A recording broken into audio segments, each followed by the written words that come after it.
like to call this Accessibility Advisory Committee meeting to order. We'll start with the land acknowledgement.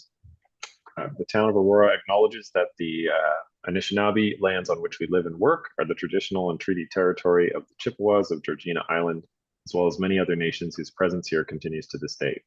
As the closest First Nation community to Aurora, we recognize the special relationship the Chippewas have with the lands and waters of this territory. They are the water protectors and environmental stewards of these lands, and as a municipality, we join them in these responsibilities. We further acknowledge that Aurora is part of the treaty lands of the Mississaugas and Chippewas, recognized through Treaty 13, as well as the Williams Treaties of 1923. A shared understanding of how the rich cultural heritage that has existed for centuries and how our collective past brought us to where we are today will help us walk together into a better future. So we'll start with the approval, go on to the approval of the agenda. May I please have a motion to approve the agenda as circulated by Legislative Services? Looks like Allison and a seconder. And Haley. Okay. Any questions or comments on the agenda?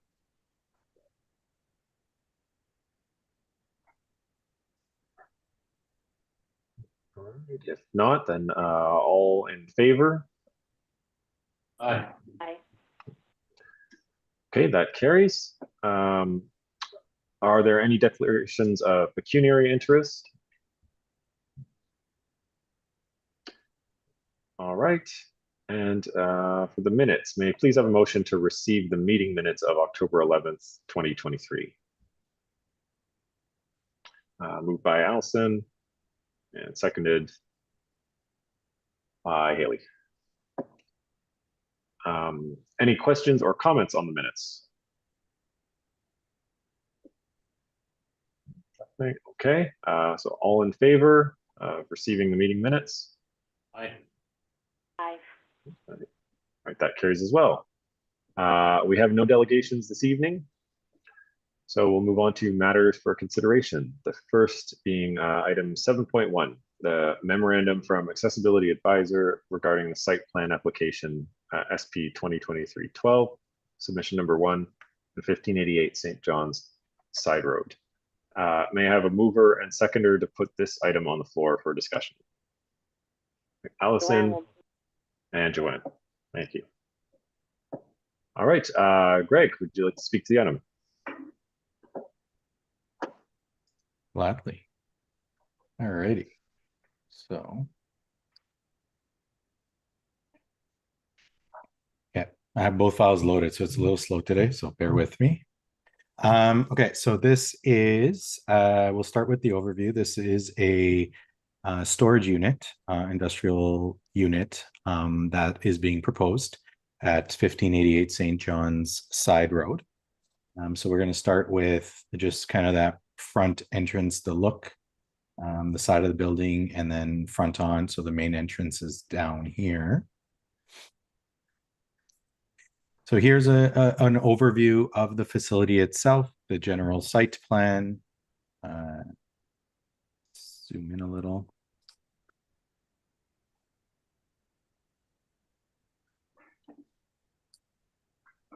Alrighty. So here's the site plan. We do have proposals for additional units kind of adjacent to the building, but in this big dark dotted line is the unit in question for today. We do have the fire route access that is here. So we do have the main entrance in the vestibule that does appear on the south side. Going in, so there is a service counter, service desk, office spaces here, staircases. Now, I would have to assume that these are either offices of employees or offices of that you can use for shared space. We do have boardroom washrooms along the side, so there is a barrier-free washroom right here, along with two. Let me zoom in a little further. So we do have, it looks like a kitchenette here.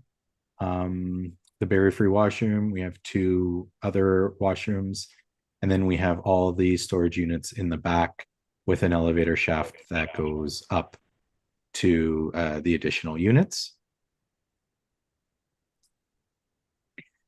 As we look closer, so the barrier-free spots, so right by the entrance over here, there is the type A spot with the access aisle adjacent to it. So more of to let you know, and then electric vehicle charging right beside that space. They do have all the tactile plates, the curb cuts shown as proposed here as well. So just so we can see them. Less detail here, but again, the same. We have the loading area, the cubicles, all of these are storage units, 10 by 10, 10 by 20, that sort of thing. So this is the main level. As we move up, basically the rest of the levels all look the same. So the elevator is here kind of on the west side, and stairs on the south side and the west side and the north side. So 3 different staircases. We kind of saw it at the beginning, but here's the mock-up of the different elevations to see the side of the building on the west side, as well as the south side. So there is this kind of drop here, but the entrance is on the flat level down below. And then the east side, again, you see that it's built on a hill, but and then the north elevation, so the back of the building, nothing there but an emergency exit. So comments wise, again, we just want to make sure that there's automatic door openers for all public access locations, internally and externally, and I want to be clear on that.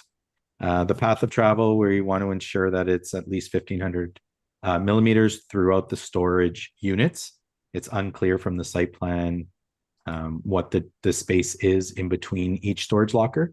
So I just want to make sure that we are at least 1.5 meters between each storage locker. The tactile indicators at the staircases. Again, we saw them and it looks like it's for the walkways on the outside, but nothing's shown interiorly. And then the 3 items for consideration: that the customer service counter has a accessibility spot and induction loop, that there's evac chairs at all the staircases, and if possible, having that outswinging door in the barrier-free washroom to allow for more space inside. And that is it. I should have prefaced this as it's stated in the note. These comments have yet to be submitted. So on top of the comments that I've just laid out, anything additional, I will gather today and most likely submit tomorrow. They are due next week, so we do have time for that. All right, thanks, Greg. Does the committee have any questions or comments? And maybe I can actually ask one just very quickly first. What's an induction loop? Hearing loop. Oh, I see. Okay, gotcha. All right. Any other questions or comments from the committee?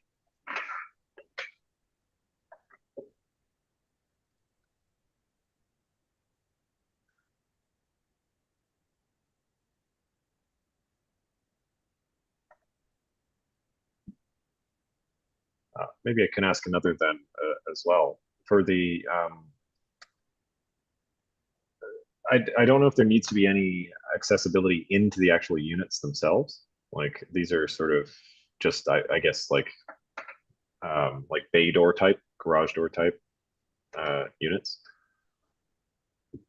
But if there is, can we place them, like would there be, could we suggest possibly that they have, units that are somewhat accessible to people to get inside if some of them are limited, to place them sort of closer to entrances or exits so they don't have to travel quite so far in the building? We can definitely recommend that, yeah. From the looks of it, I just scroll to here. Typically they are, again, that garage door style that go flush to the floor. Yeah. But I will comment on that to ensure that it is flush. There's no lip or anything of that nature. And then typically they're just a bare square box inside. So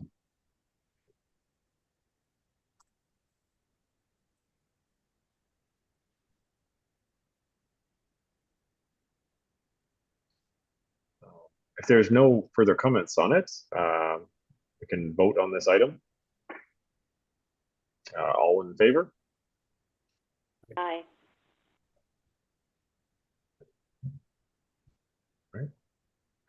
We'll move on to 7.2. This is a memorandum from the Accessibility Advisor regarding site plan application SP 2023-13, submission number 1, which is 65 St. John Side Road. May I have a mover and seconder to put this item on the floor for discussion? All right, Haley and Allison. Alrighty. All right, Greg. So this is a proposed residential development at 65 St. John Side Road. So we've seen similar type developments in the past. We do have visitor spaces as you come into kind of we'll call it a subdivision. So we do have the visitor spaces here. There is a sidewalk and a crosswalk. Let's zoom in a little.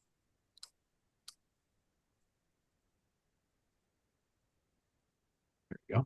So we do have the 2 visitor spots here, which does have a crosswalk and then the sidewalk that travels into basically the subdivision with another crosswalk to cross the road.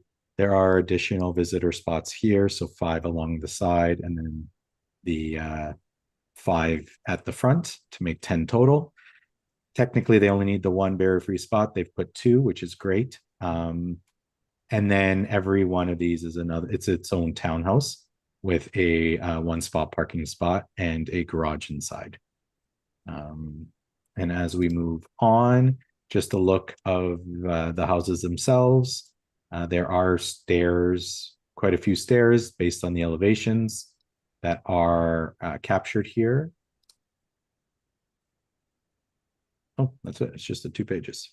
So pretty simple development at this point. Again, comments that have been proposed here, ensuring that the all path of travel provided is a minimum clear width, again, free from obstruction. So unsure if they're going to be putting any streetscape items, garbage cans, mailboxes, that sort of thing. But we want to ensure that it's clear, it's 1.5. But as soon as we add obstructions, that will shorten that distance. Installation of appropriate accessible curb ramps wherever the path of travel crosses a curb. So again, these sidewalks, there isn't a look or an indent of a cut here. So I just want to ensure that those curb cuts do exist.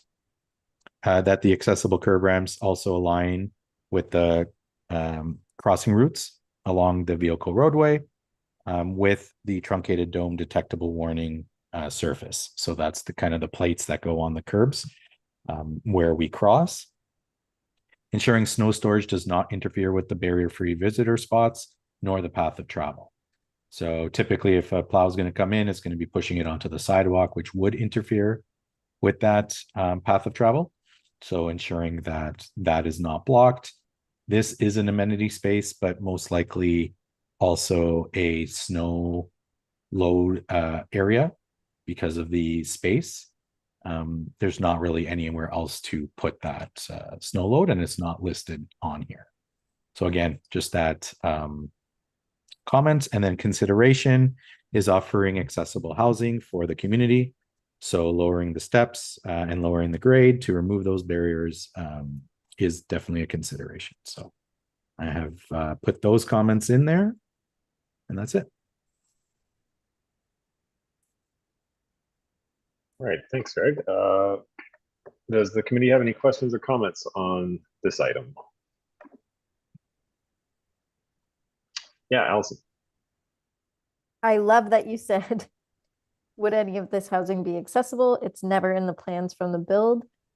I'd go a step further and to suggest either stair lifts or even enclosed elevators or home lifts, because those are far cheaper to install from a build than to retrofit a house. And like, wouldn't that be a dream if that was built in a development? I'm curious also, I'm assuming it's not required to have sidewalks on both sides. It just seems interesting that the parking's on the opposite side from them. But thank you for suggesting accessible housing. It will definitely be on every subdivision plan moving forward that I submit. Again, it is a consideration at the end of the day. But it will definitely be there.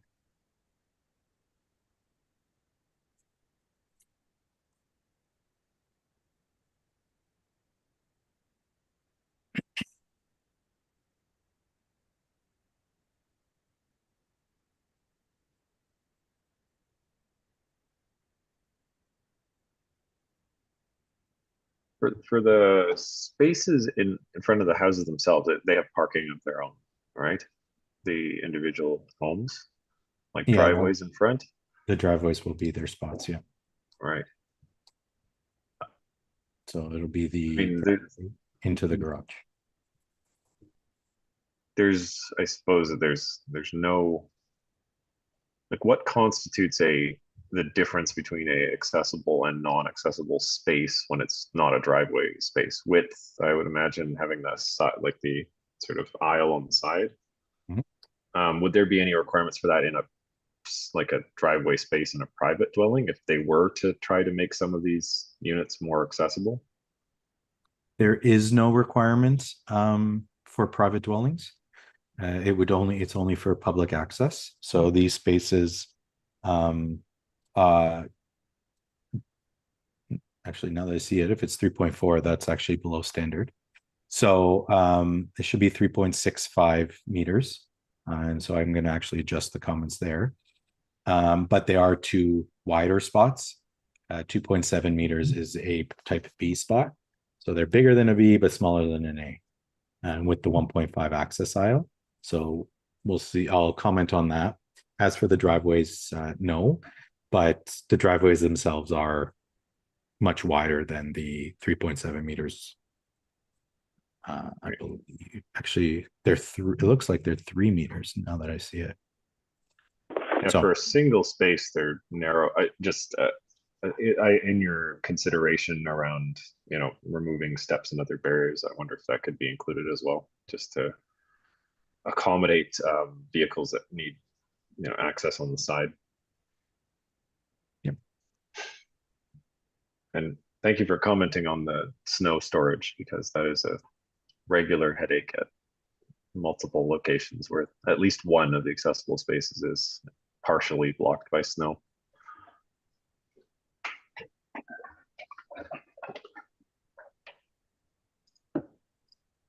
Are there any further comments or questions on this item?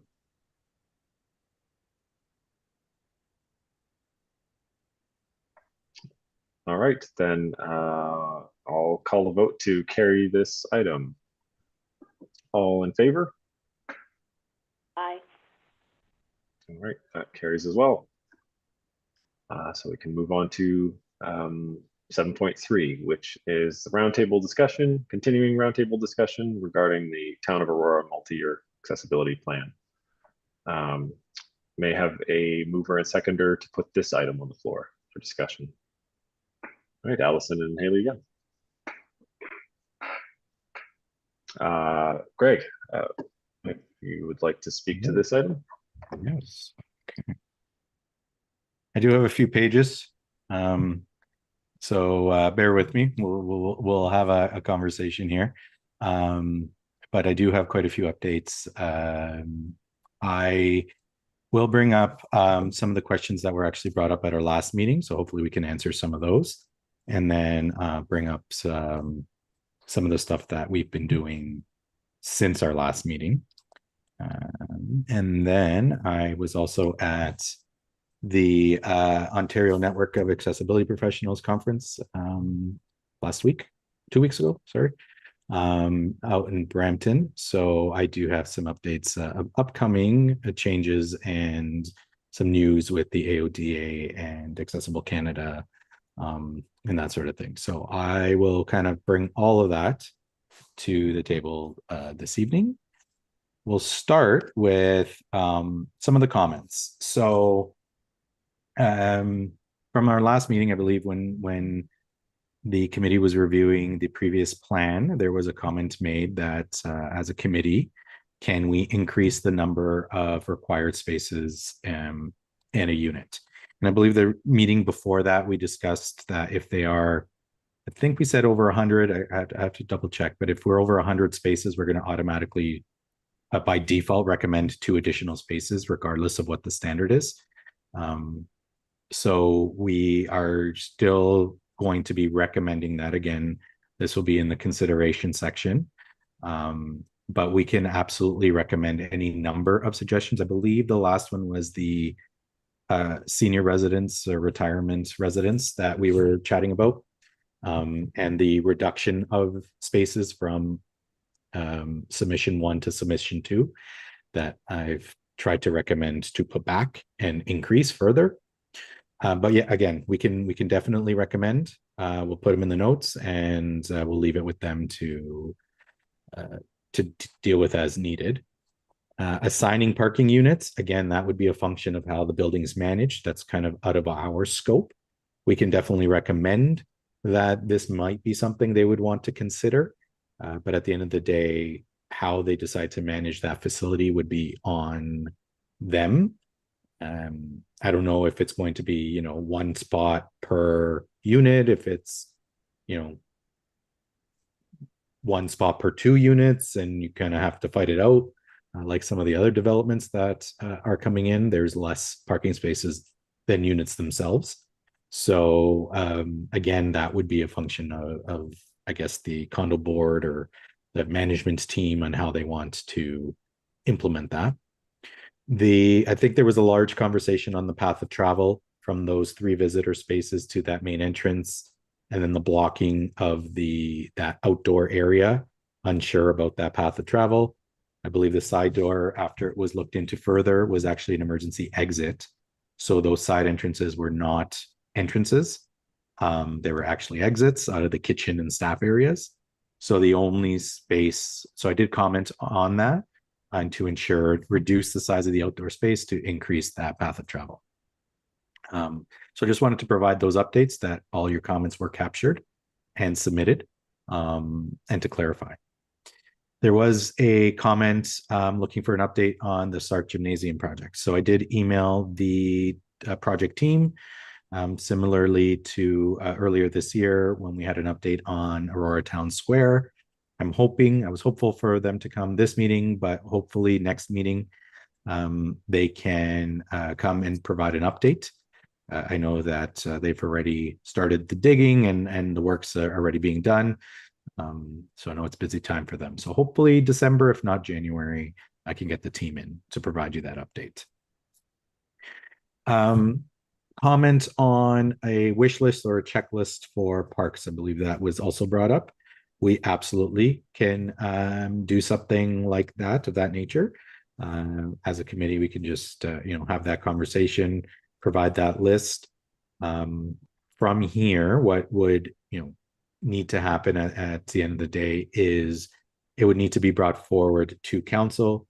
Council will need to therefore provide the direction to staff that these are the recommendations from the committee, and council would like to endorse this and have that direction to staff moving forward. So those are kind of the next steps on really anything that we do moving forward. If there's a definitely a recommendation, we can absolutely do that. But again, this is an advisory committee. We can put recommendations forward, but at the end of the day, a fully accessible park for everything will cost a little bit more, and that money will need to come from council. So there is that recommendation and that endorsement that is required. Will you use this service survey? I think that comment was also brought up when we were talking about utilization of services or items in our community. It's something that I'll consider. Sometimes a survey may not, due to timing, be feasible.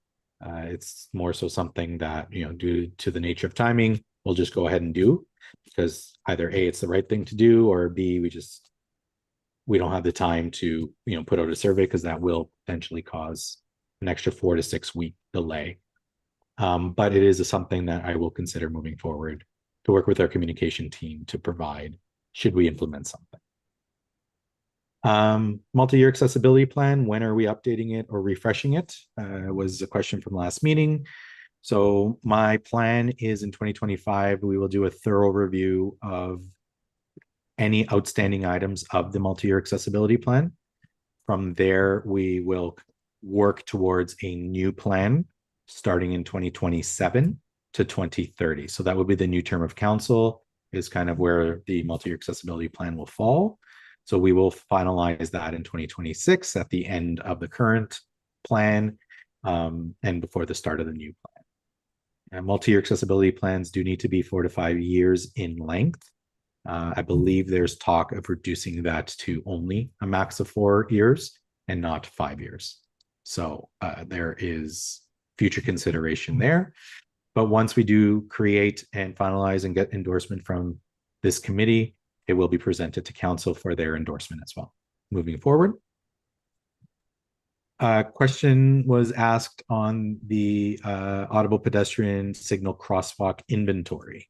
A request for plans for upcoming and what's being done and when. So I did get a little bit of information since our last meeting. We do have 18 pedestrian crossings that are owned by the town. I do have a list, but it is a long list. So they have been installed anywhere from 1973 all the way up to 2016. So 2016, actually we had one that was just installed in 2022 at Henderson and Tamarack Trail. So currently no one owns that one. Usually what happens is there's a joint ownership between the town and the region at a lot of these intersections. So the town may own the infrastructure, but the region will own the maintenance of it, or vice versa. So there is this relationship. So we are still waiting to hear from the region on which intersections do have the audible pedestrian signals. I did get back that we do have 2 at Young and Butternut Ridge Trail and Wellington and Elise Court. So there are 2 there that the region was able to provide us. We're still waiting on more. We do have 3 on the docket for the multi-year accessibility plan: Young and Kennedy, Young and Henderson, and Wellington and Wells. Those are also 3 regional roads. So we will need to work with the region for those installs. I believe work is being done at, I can't remember now if it's Henderson or Kennedy, to next year. So I'm hoping that we can install that audible pedestrian signal at that time. The other 2, I think, are 2025 or 2026 projects that are currently on the docket. I did have a meeting with the engineering department on this item, along with some other items as well. And for us to install a pedestrian signal, we will need to ensure that it's in the initial scope of the plan. So I did put a request out there that, can we just do it for all pedestrian signals moving forward? But that direction also needs to come from council. Because again, there's this added cost for those intersections. There is a 10-year capital plan that has already been submitted. So there will need to be that increase in capital costs for that work over the next 10 years or 8 years, I guess. And if that's the direction of council, only main intersections, primary and secondary roads only, or all, whatever that case would be, that's, I guess, the direction that engineering needs to move forward. So lastly, there was a question on the differences between type A and type B spots. What are the differences? So a type A, I alluded to it earlier today, is 3.65 meters wide, so 12 feet wide, whereas a type B is 2.7, basically a standard spot, 8 feet, 10 and a half inches. The access aisle in between is 1.5 meters wide, and that can be shared between 2 spots if needed. All the lengths of the parking spaces are standard at 5.3 meters. There are also height requirements for parking. So when we consider indoor areas, excuse me, it's a 2.59 meters or 98 inches indoors, or 108 inches, 2.75 meters outdoors. So there is also that height requirement. Typically outdoors, you don't really have a need for a height requirement. It's mainly indoors that you have that issue.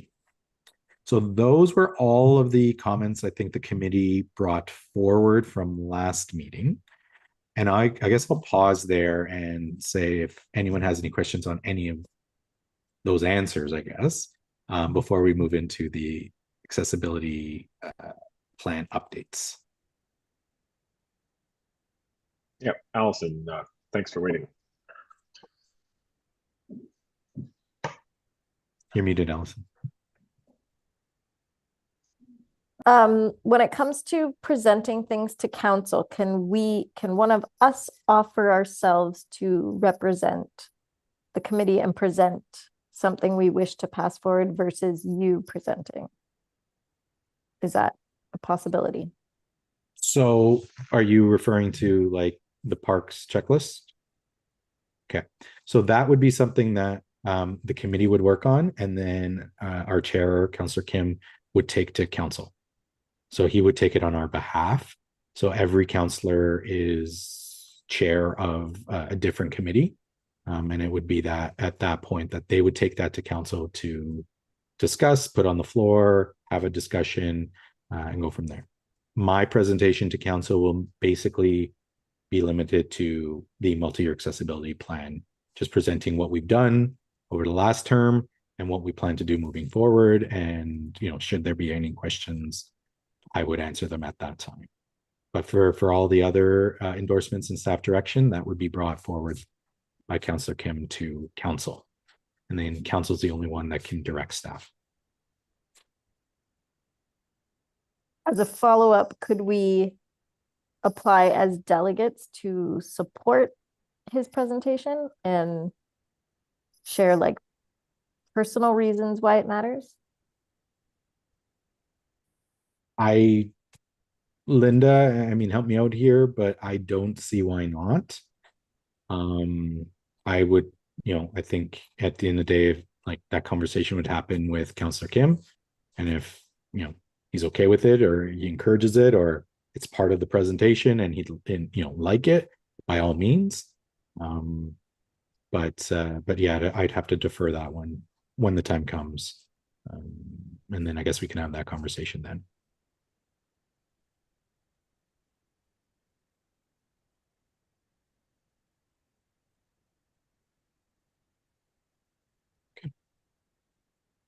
There's nothing else.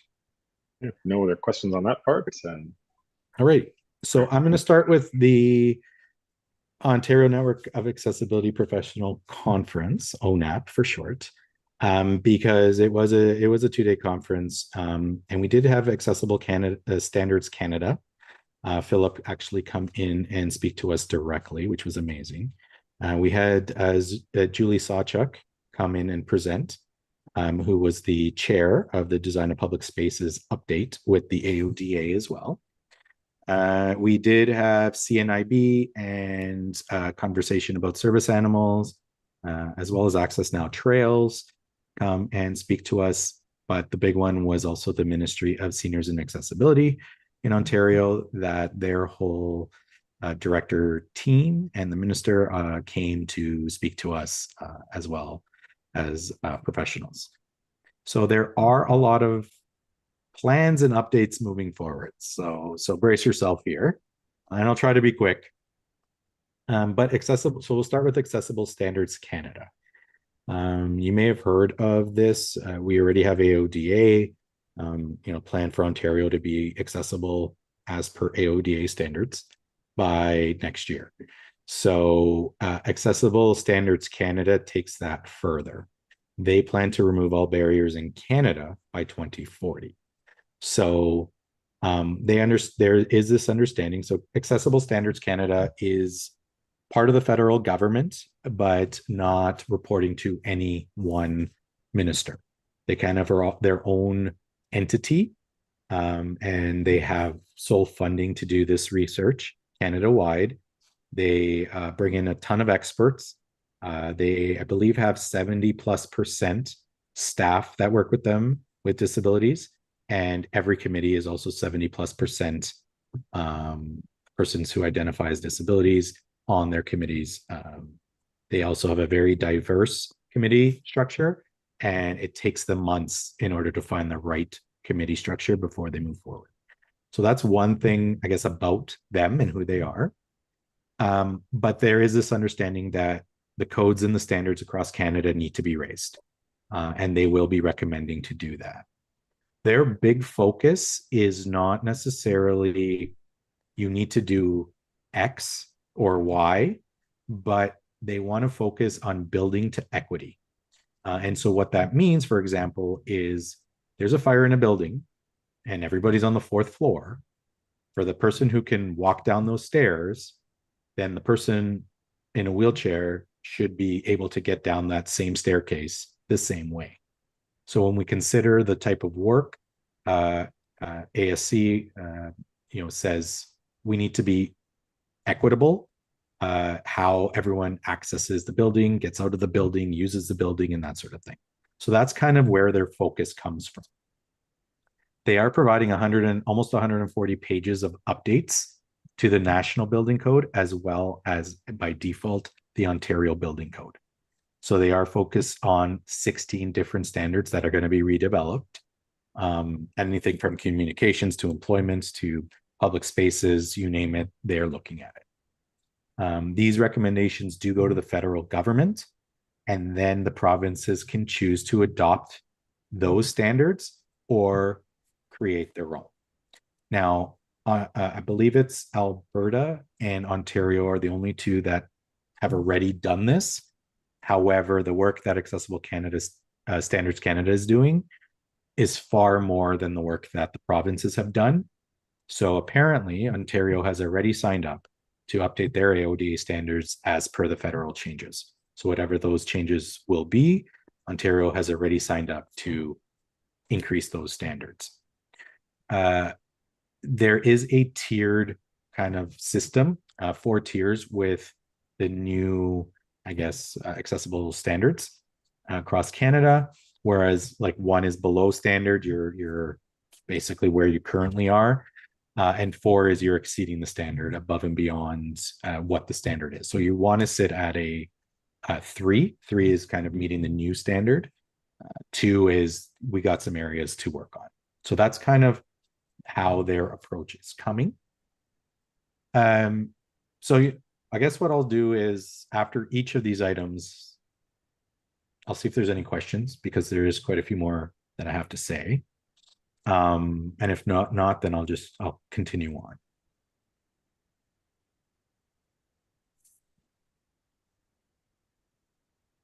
Any questions at that point? Yeah, Allison. Do any updates as we know it include any like legal ramifications at a business level and a system for folks to complain, to give feedback? Yeah. So that, I guess, complaint process there, it might be down the road, as like the, and I'll mention it in a minute, but with the Ministry of Seniors and Accessibility, they don't like to slap fines on people. They don't like to, crack the whip, but they will if they have to, and they have. So what Accessible Standards Canada is saying is, we're giving you many years to start changing. There's going to be federal funding across Canada to help to make those changes as well. But I think that will come in 2040 when, it's now fully implemented and we start to look forward to the future to see how businesses are progressing. Technically, every business in Ontario should be AODA compliant by next year. So I think Ontario is already 12 to 15 years ahead at starting the compliance process, at least in Ontario. But we're talking Accessible Standards Canada is across the country, not just the province, right? So I'm sure it's coming, but they didn't mention specifically.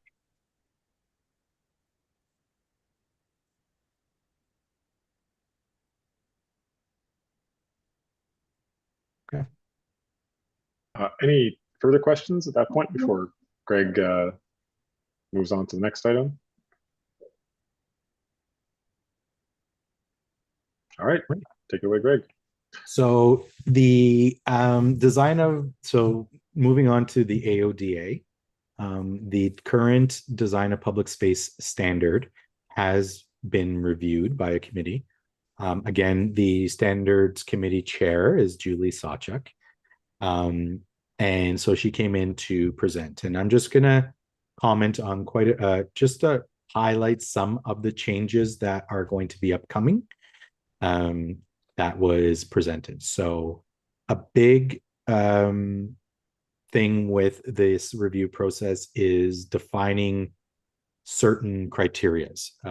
What is a major renovation with the building code? Because a major renovation means that the AODA must be enforced. And that definition is basically non-existent right now. Rip apart everything in the inside, keep the four walls is what some deem as major renos. A few thousand square feet I see as a major reno. So the definition of that is unclear. We're looking to put a definition to it. Currently, we do have conflicting standards between the building code and the AODA. They're looking to streamline both the building code and the AODA to ensure those conflicts don't exist. There's also a more, as Julie said, logical thinking process as to where things should be. And she used an example that currently emergency buttons in barrier-free washrooms should be about 9.5 meters, or 9.5, sorry, millimeters off the floor. But if they fall off the toilet or if they fall onto the floor, they can't reach that height. Right. So there is going to be that kind of consideration of having some of those emergency buttons on the floor. So closer, like lower down, so that no matter where you are in that space, you can provide, push that emergency button. So those are just some of the examples, or one of the examples that she mentioned of this logical thinking process. Currently, the initial report has been completed. It's currently being translated to French. We should see it out for public review in the next 6 to 8 weeks. So for once I catch wind that it's out, which I'm sure it will be shared through ONAP, because the chair of ONAP is also on the standards committee, I will be providing the link of the feedback to this committee, so you can all see the hundreds of recommendations that they are putting forward, and then you are all have your say for feedback. I will also do that review, and should anything be missed, I will be providing my feedback as well. So that is coming by the end of the year, they hope.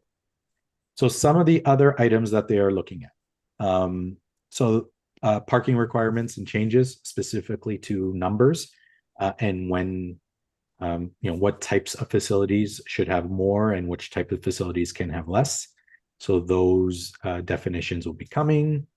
Ramps and railings, so a consideration for obviously safety for everything, but also two-way passing.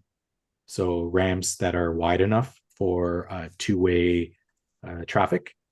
Sidewalks, they're going to be providing more detailed design recommendations as to what a sidewalk should look like.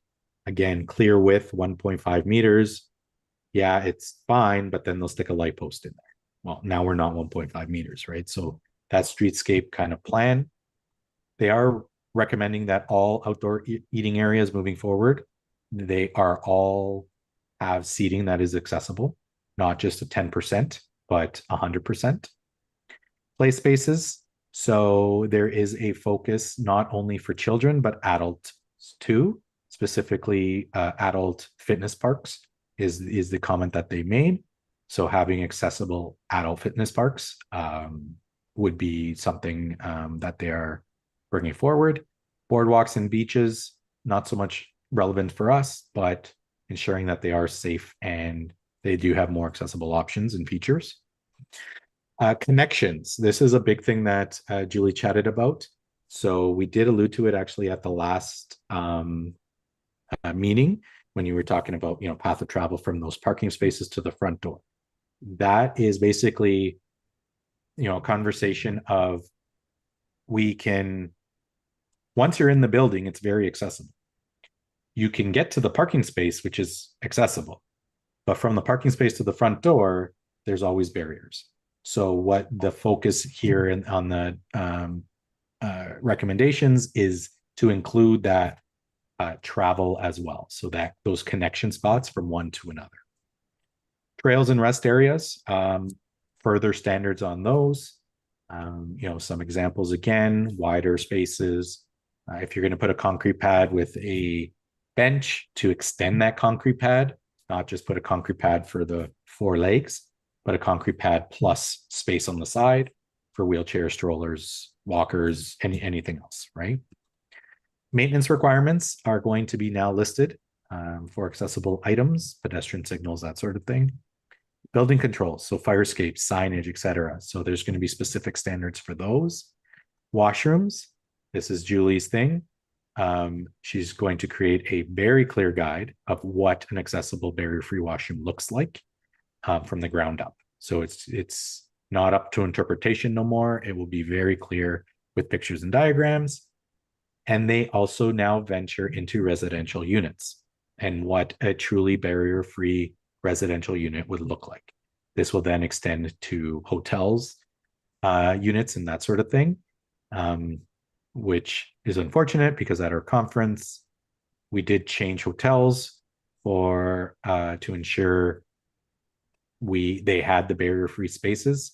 However, unfortunately, the one member couldn't get up into the bed because the bed was the standard height. Although some of the other features were there, the bed was not lowered. So again, these standards will be looking at things like that and everything in that space. And then the big thing that she mentioned, that she didn't think she could mention, a lot of these things will be retroactive. So when these changes do come into effect and are implemented, again, it's still up to the ministry to decide which ones they want to keep and which ones they want to get rid of. But some of them they are recommending to be retroactive, which means if you built the building in the last 3 years or 5 years or 10 years, you must now comply with the new standard, which is huge. So that is, for the most part, the update on the design of public spaces. I know that was a lot, but we will be getting more information and all that detail in the upcoming weeks, hopefully by next month, but definitely by the end of the year. So I'll leave it for questions there. And then the only other talk is on the ministry, which wasn't much. Yeah, Allison.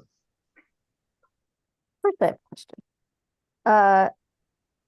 Will there be changes? Do we know of any changes to park standards with wood chips? Do you want all my questions at once or one after the other? I'll answer one at a time. It's just easier. Okay. I believe that's going to be coming with the outdoor spaces and the play spaces recommendations. But she didn't specifically comment on the wood chip thing, but I would have to think it's there. Okay. Another thing I've seen online as folks suggesting like making accommodations with bench spaces, I'm glad you mentioned the pads, is these benches that are actually like split in the middle with this weird spot you're supposed to like back into. But they're actually like commented on as like sort of an anti-homelessness feature because nobody can sleep on them. So I just hope that we avoid any designs like that. Just a comment rather than a question. My last question or maybe comment. I'm happy to hear about washrooms and universal design. I'm wondering if that means the recommendation that will be that all are built the same. It occurred to me, I see out of the UK, they use pull handles for emergency support, and we happen to use buttons in Ontario, and they're all over the place. Like they're in a different spot in every bathroom. And I was at the Rogers Stadium for a concert where somebody with visual impairment went in ahead of me. He accidentally triggered the button, didn't know he triggered it. None of us could hear the alarm really. Nobody came, which was another funny thing. So the button matters, but so does the follow through. Is help coming? And then I couldn't lock the door after or reset it. Anyways, a myriad of issues, but it made me consider, oh, that the standard is not just about if I can navigate the physical space as a wheelchair user. Can somebody with a visual impairment anticipate where everything is in relationship to everything else?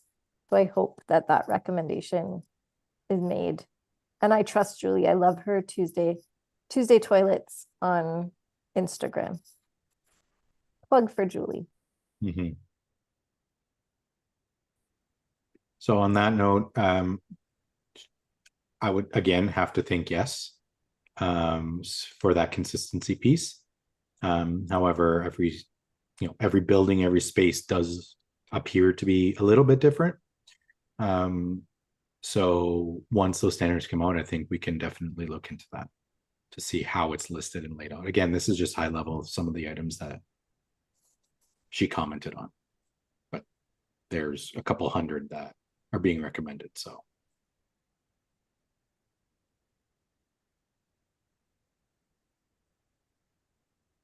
Greg, I wanted to ask, beyond the legislation, so, regulations that are going to be in place for these more stringent, more expansive requirements, is there also,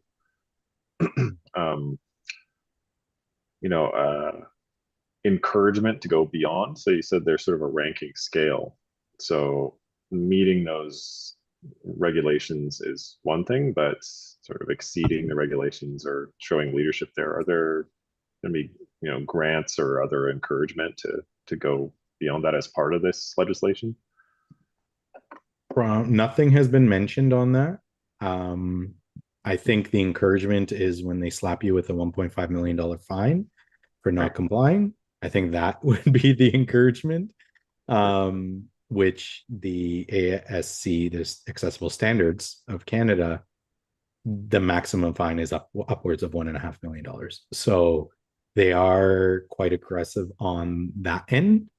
From what I heard from the province, it's 6 figures. I think it's 150 or 200,000 a day for non-compliance. So it is quite steep with the ministry. And for the most part, they don't want to hit you with a fine. They want you to, do the work and move forward.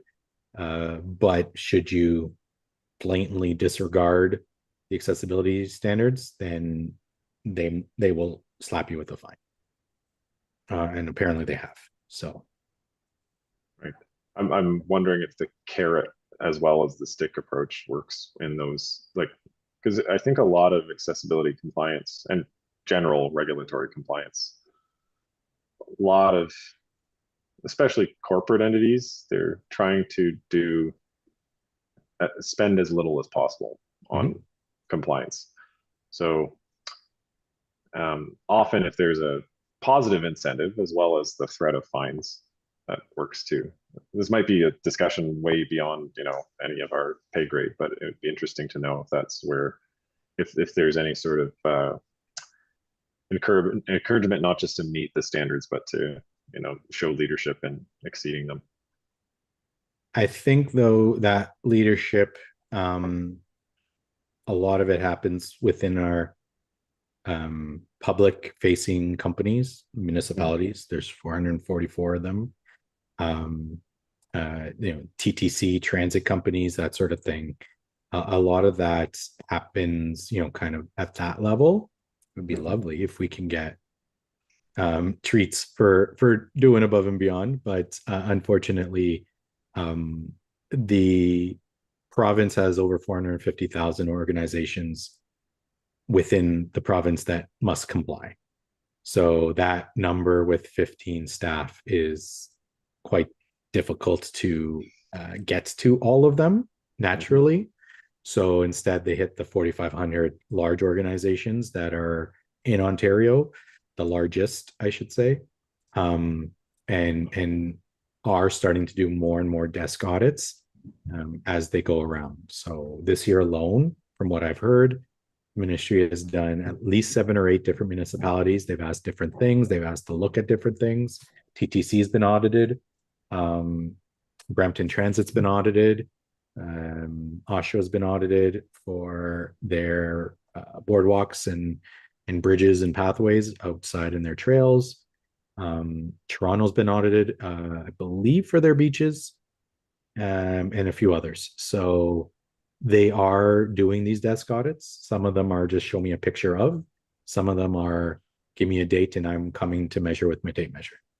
So they are doing it more and more now, which in some cases are scaring organizations to get on the horse and get things done.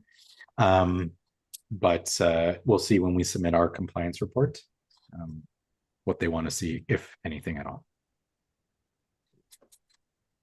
Thanks. Allison. 2 more questions. First one, can we put forward or consider that if there's government funding to increase compliance and buildings will be incentivized, can Aurora itself look to explore a funding option within ourselves for local businesses? So an additional boost that we provide and some kind of stamp of approval that our committee says yay. Second question, based on what you just said, do these compliance audits extend into the customer service side of the AODA, which is often what I find to be the part that's lacking? So I can get into your store, but it's clear when your staff don't have a clue what the AODA means or how to accommodate somebody or provide service. So is that also being attended to in a meaningful way where I can again provide feedback beyond complaining to the company that didn't provide the good service? Mm-hmm. So on the customer service standard, so just like you know, the Design of Public Spaces Committee just basically presented their work. The customer service standards is just been created. So that committee has just been created. So they will be now looking forward at updating the customer service standard of AODA. And so I think they're just, let's get the first one done and we'll move on to the second one. So now we're seeing the customer service standard going to start being looked at. And I believe 2 weeks ago was their first meeting. I applied to that one myself to be on that committee. And I got a very nice thanks, but no thanks. So, but in saying that, I have not heard of any desk audit for customer service related things specifically. Just to let you know, on the compliance report this year, it's different than 2 years ago. So every other year they do ask different questions. This year is very focused on employment, specifically with emergency management, design of public spaces, specifically outdoor spaces. So any new new creation of outdoor spaces. We also talk about, there's always web accessibility has always been brought forward, because the ministry knows that the WCAG standard, not many, if any, municipalities are meeting web accessibility just because of the nature of the standard itself. And then there's one other item that I can't remember now what it was, but that's the other focus. So they've only asked for, transit. Sorry, transit was the other one that they are asking. We have one taxi cab licensed in Aurora, so we don't really fall under transit. That's mainly with the region. So the region is filling out the transit kind of on our behalf because they're responsible for the regional transit. So, as for funding, however, it's something that we can do.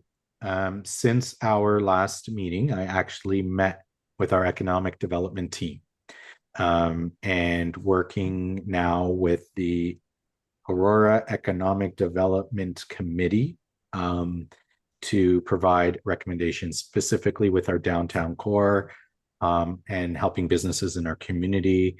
And what does that look like? So we do have staff, we do have other businesses, we do have other committees, the chamber, that sort of thing, that are all kind of part of this committee. I've been invited to really speak to businesses in our community for on the path of accessibility. And I know, Haley, that's been brought up last year, years before. You've been trying to do it, but now this invite has me at the table with our businesses down up and down Yonge Street, looking at our streetscape, looking at the update of the promenade, and I will, moving forward, be on those committees and part of those tasks and plans moving forward. So absolutely, I will be bringing things forward. Saying that, there are other ways that we can provide that funding, whether it's reaching out to Stop the Gap and providing ramps for businesses, whether it's us redoing the streetscape themselves to help the businesses to be more accessible by us renovating and retrofitting for them. But also federally, there is currently a grant that is available to any small business. I believe it's under 10,000, under 100 employees, or any municipality under 10,000, I believe it is, that can apply for federal grants for infrastructure changes. So that is something, there is funding out there. I did ask specifically the province to give funding for us to help our community. And they all looked at each other and said no. So, but there are other ways that I think we can absolutely look to assist. At least knowledge. That's the big thing. One of the comments that was brought up at the committee was, there was a complaint when Philip mentioned from Accessible Standards that they didn't want to put in these, wider doors because they would cost, I think he said it was like $100,000 more to put in like 5 doors. And when he came down to it, he questioned it and he said, okay, but how much are the doors going to cost you originally? And he's like, 80,000. So it's like, so it's only going to cost you $20,000. When you're building a multi-million-dollar facility, what's $20,000? That's nothing. So what people are not doing is factoring in the cost that they already have to do to build something. And they're seeing that, well, if I have to put in this accessibility feature, this is the full price and this is what it's going to cost me. But no, if you're going to build 5 stairs, you can put a ramp for virtually the same price. So it's the same amount of concrete per se. So these are, I think, the education pieces that we need to do. So we'll see where that goes. I did have my initial meeting a couple of weeks ago. So we will be having more meetings moving forward. So I also wanted to bring that to the table. But I will look, we have talked about it. What can we do for funding? And we'll see what we can do. Hi, it's Joanne. Can I ask something, please? Yep. What I've noticed a lot of, and I mean, I know we're trying desperately with the new buildings and stuff like that to meet standards and things that are required. But what I noticed, because I've lived here since 1969, and what I've really noticed over this last few years, actually, because I've become less available to get around myself, is the fact that a lot of the old buildings and old doors are so heavy. They're unbelievably heavy. And for somebody that's trying to go through the door with a cane, trying to push the door open, trying to get their balance, and things like that, and that, of course, is going to affect people with more challenges than that, But, I've been in the store, and a fellow's been trying to help me out with 2 cans of paint or something, and he can't even hold the door open in the 2 cans of paint because he's letting me go through. And I just think it's too bad we can't update some of those, because those old doors are heavy, really heavy. And I just wonder if there's some way we can get them to encourage the better business people to encourage their people to update those doors. So again, that would be, a conversation we can have with the businesses. And I have been speaking with, I don't know her title, but she works in economic development, and she specifically reaches out to all the businesses, Angela. She does have this accessibility thinking in mind when she walks into spaces. And she does question a lot of those things, which is good, which is how her and I got chatting at a lunch, and how I basically got an invite to the ECDEV team. So that is a conversation that will happen with the businesses. That is definitely feedback that customers can provide the businesses themselves. It's recommendations that, of course, we can say, well, if your door breaks, just replace it with a lighter, easier, better one. And since it's down, put a door opener in its spot, right? So to help out.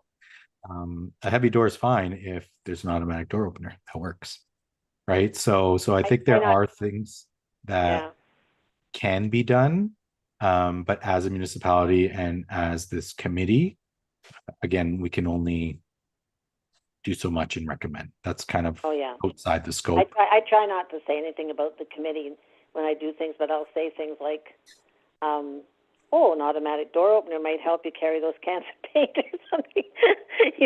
Just to put the idea in their head. And he said, yeah, sure they would. He said, these are heavy. Mm-hmm.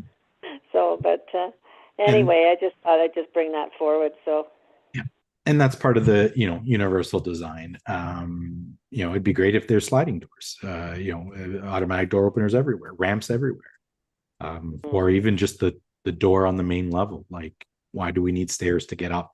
Can we not fix the grade and get rid of some more dirt? So there are, again, specifically in the young downtown promenade, that core, we still have infrastructure underground from the early 1900s. So at some point, this stuff needs to get replaced and dug up and fixed. And I believe this whole streetscape plan will hopefully fix and elevate at least that space, because we're going to have a lot of development up and down Yonge Street in the near future. Again, once Accessible Canada starts to come in, and they will be rolling out standards, not everything all at once, but they will be progressively rolling out standards. So we will see changes in the upcoming years of what that might look like and what that implementation will be, what funding might be. If they're telling us everyone has to retrofit for the last 15 years in other provinces that don't have accessibility standards, then I would think we would have opportunities to jump on and get some funding at that point and see what we can do to update and upgrade. But we're here now, so we'll see what happens down the road. Thank you.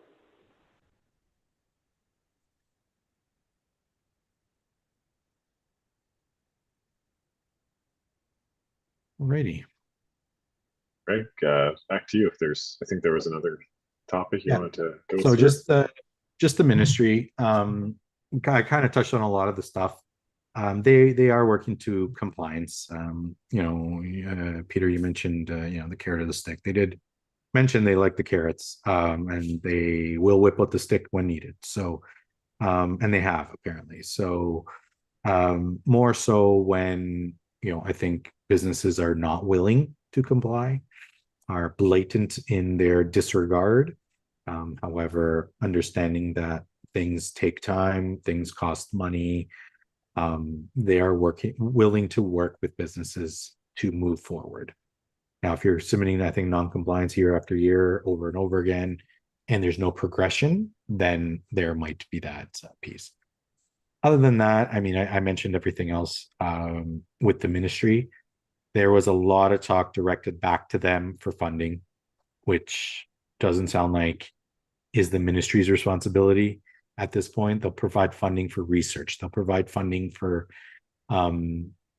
programs or services, but not funding for infrastructure anymore. The ministry also is starting to do more education and outreach. So they are now starting to reach out to those specialty organizations and agencies like, Architects of Ontario Association and things like that. So they're starting to get into those areas, and that's their current focus of work, to try to get influence in the association level, to try and help us as municipalities out. As well, again, they do have this shift. We did ask for clarity. So right now, the compliance report that we submit is very yes or no. There is nothing else. And for some of the questions, it's like, well, no, we don't do this because we don't have anyone that needs it right now, which is what they're asking. Do you have anyone right now that needs this type of program? It's like, no, but now I'm non-compliant. So it's like, so I got to answer yes to say I'm compliant, and then say no, that I have nobody working for us that requires this accommodation right now, because that's specifically how they're asked. So this very, one side or the other, and there is no gray area, is something that we commented on, and they basically said, well, reach out to us and we'll be happy to provide clarity. So that, at the end of the day is the main talk. They did praise a lot of us, and that was a big part of their talk as well, and are encouraged that the work we're doing. But the desk audits is really just to do a double check. If you've said no, we want to know what, how bad it is and what your plan is to get it up to standard. That's virtually it. So that's all on the Ministry of Seniors and Accessibility at this point.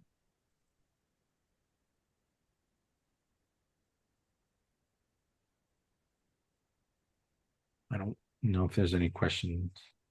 Any questions on that last segment?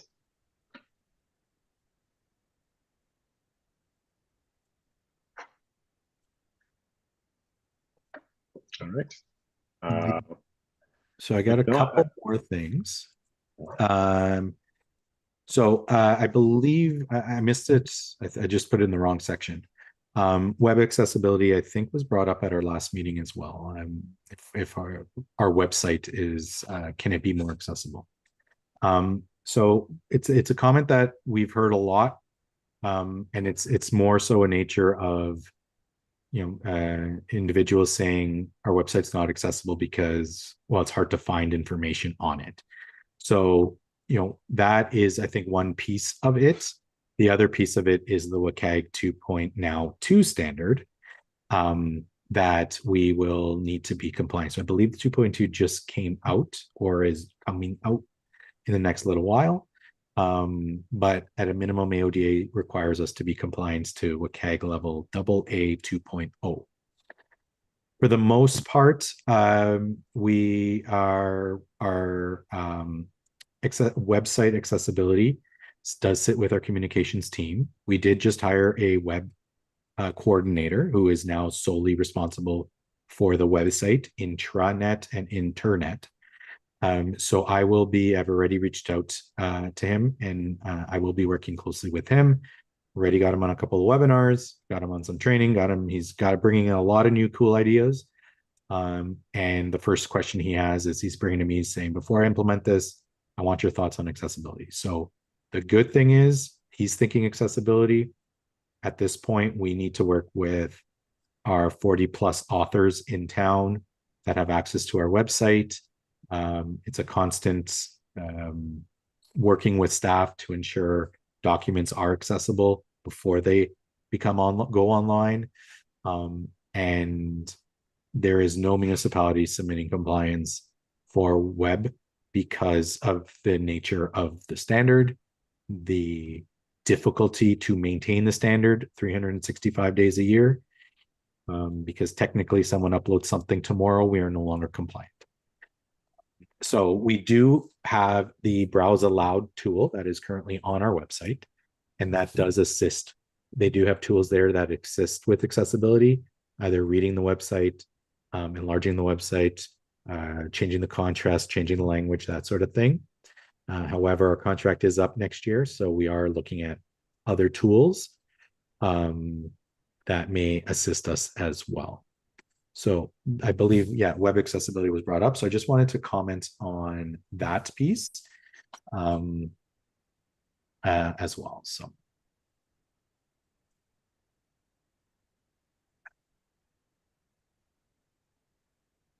Any comments or questions on that item?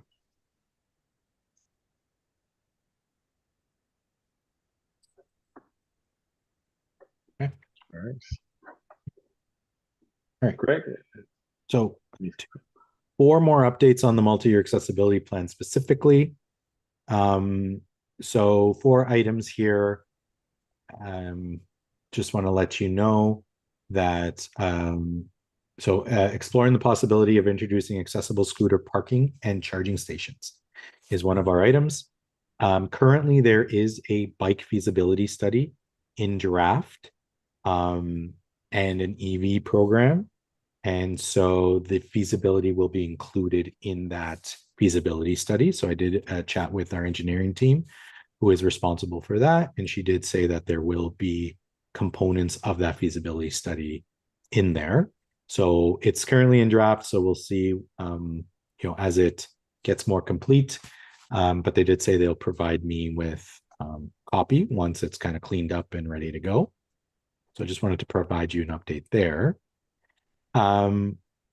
As the town prepares for self-automated vehicles, from my understanding, we already have 1 or 2 in town. We need to ensure accessibility considerations are incorporated early in the planning stages.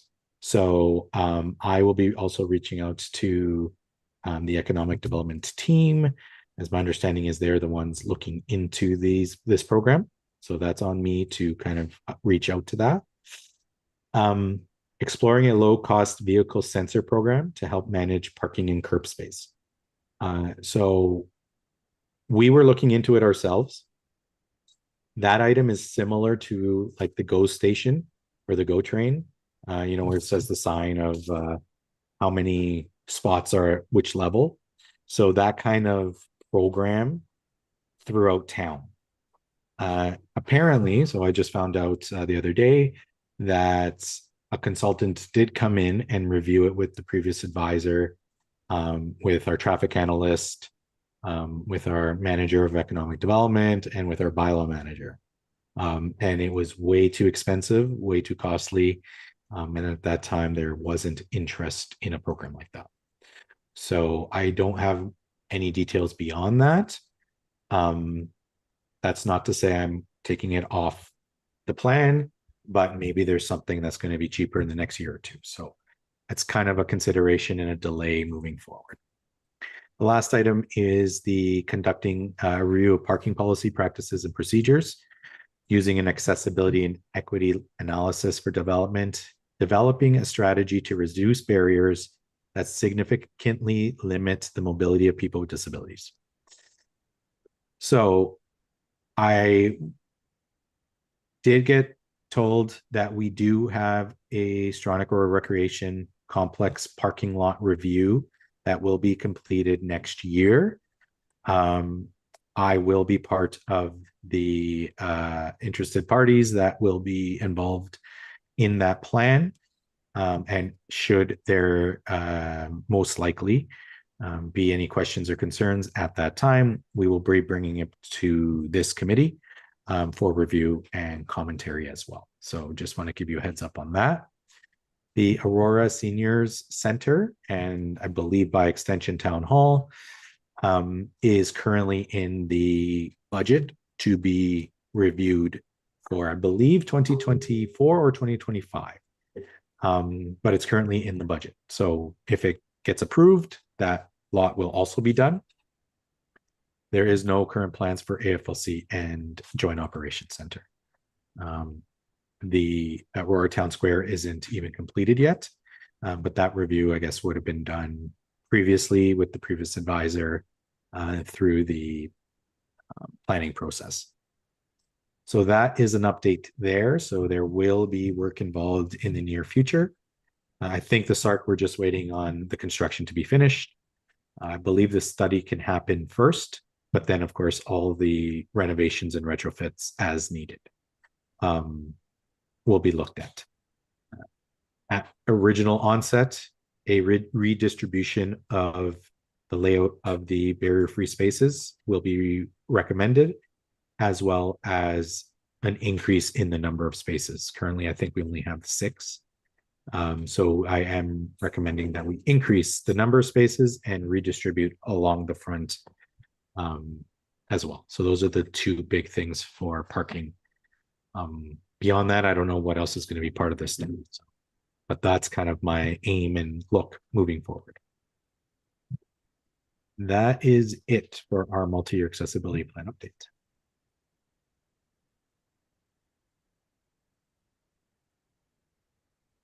All right, thank you, Greg. Does the committee have any further questions or comments?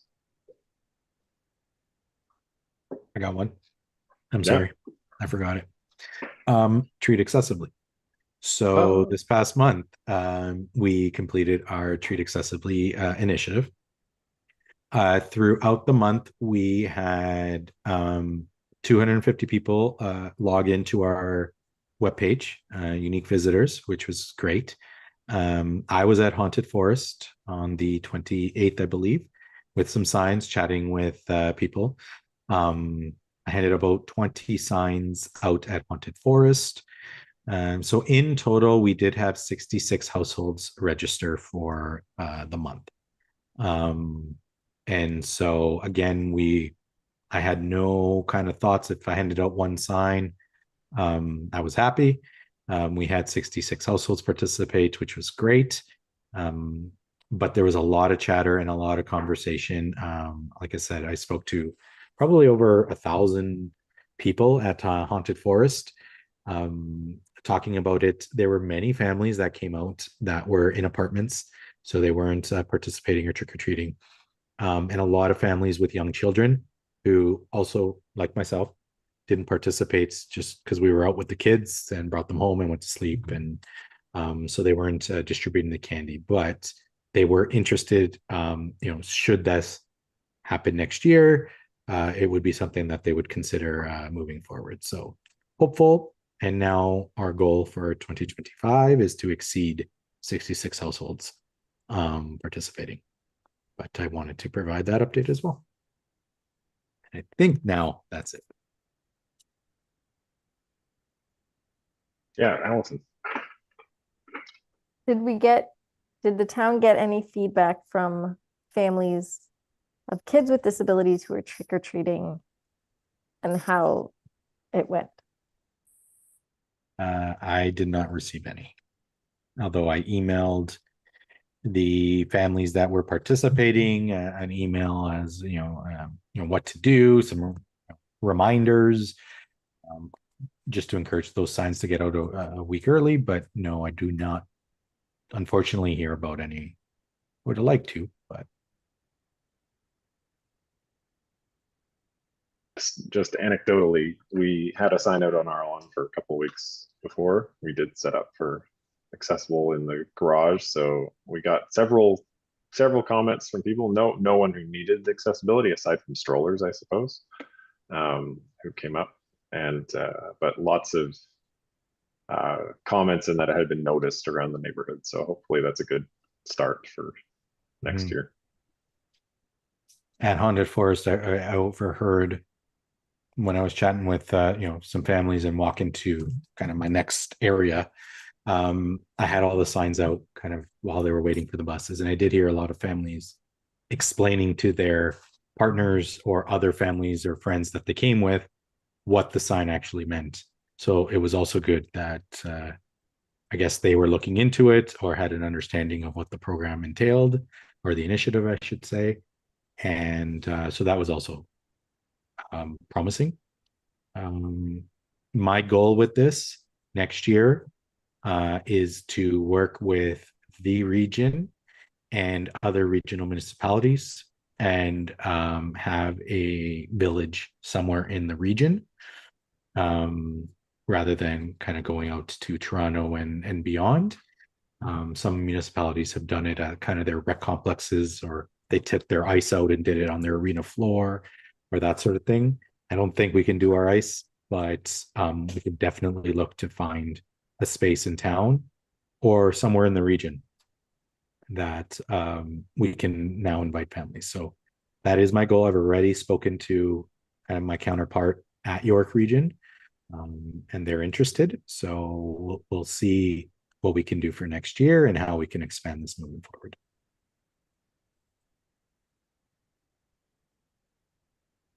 Allison, I wasn't sure if it was a new question or. Yeah. Last comment, I'll just make the case for, if we're going to do a village, the importance of doing it on a street at houses is the long-term change of heart for folks to make actual trick-or-treating accessible. So by doing it at houses and demonstrating how easy it is to do it in your garage or at the end of your driveway is more important than going to a rec center or a municipal space. It's to have a very full experience that's mimics trick-or-treating and is a community focused thing with your neighbors versus your town did it in an already accessible space as a standalone event. The hope would be that eventually we don't need a village. I can just go trick-or-treating knowing that my community is going to make it accessible from a perspective of the movement. So we'll look to, again, do that if we're going to work with the region. We'll have to see the logistics of that. I hear you on that comment. But once we get more details, I'll definitely probably bring this forward, and I'm probably going to start working on this in the upcoming weeks. I want to get this started and reached out and have ample time to do this for next year and not run into any concerns and issues specifically with signs or whatever the case is, that we're ready to go.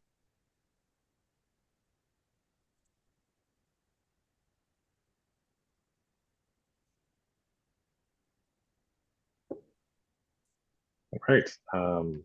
Any further questions or comments on the multi-year accessibility plan?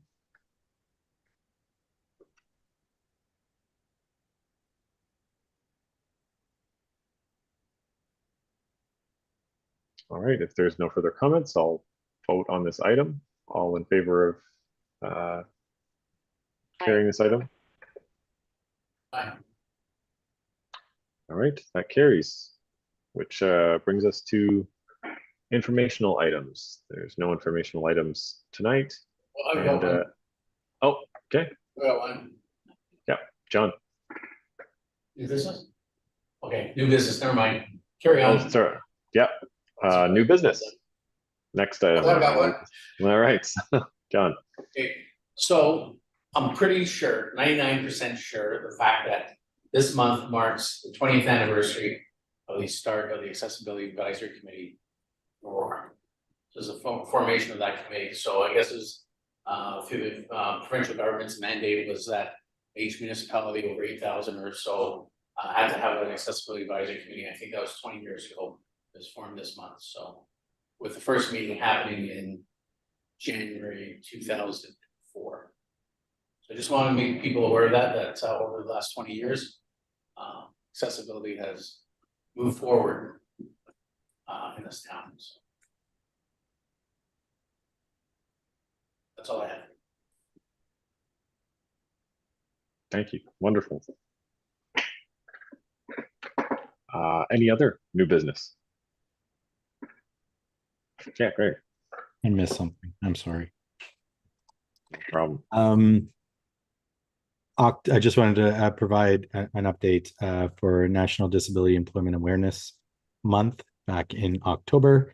On the 19th, we did light up our main recreation complexes, Town Hall, the Aurora Community Center, the Family Leisure Complex, the Stronach Rural Recreation Complex, and the Public Library. Oh, and the Senior Center, blue and purple.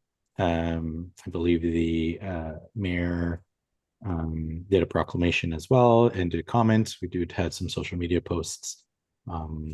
So I did want to make mention of that from previously. That was done. A lot of the work happened while I was away. So I kind of participated at the beginning and then at the end to wrap it up. So thankfully, big kudos to the parks and facilities teams for putting it together, and our cultural coordinator, Nicole Campsell, who led the way while I was gone. So just wanted to bring that forward as well. Sorry.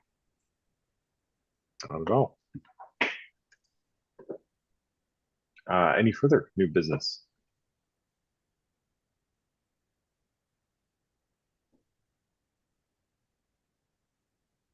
All right, then we'll move on to a motion to adjourn. And a mover and seconder for that. Haley and Nelson. All in favor? Aye. Okay, that carries.